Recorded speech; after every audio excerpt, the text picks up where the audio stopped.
కార్తీక మాసంలో మనం 365 ఒత్తులు చేసుకుంటాం కదండి. ఈ విధంగా చేసుకోవాలి. విభూది ఉంది కదా, విభూదిని ఇలా చేతికి రాసుకొని ఇలా సన్నగా తీసుకుంటూ ఇలా చేస్తే సన్నగా తీసుకొని చేయాలి. దారం సన్నగా ఇలా తీసుకోవాలండి. ఈ విధంగా తీసుకోవాలి. ఈ విధంగా తీసుకున్నాక దీన్ని మన 3 ఫింగర్స్ తోటి ఇలా హోల్డ్ చేయాలి. ఇలా మంచిగా హోల్డ్ చేసుకొని ఇలా హోల్డ్ చేసినాక వీటన్నిటిని ఇలా కట్ చేసుకోవాలండి. ఇలా కట్ చేసుకున్నాక ఇలా కట్ చేసుకోవాలి.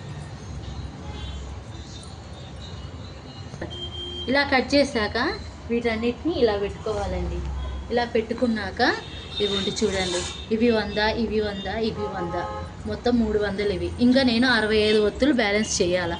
మొత్తం 365 చేసి కట్టగట్టేసి మనం 365 ఒత్తులు కార్తీక పౌర్ణమి రోజు మనం వెలిగించాలి.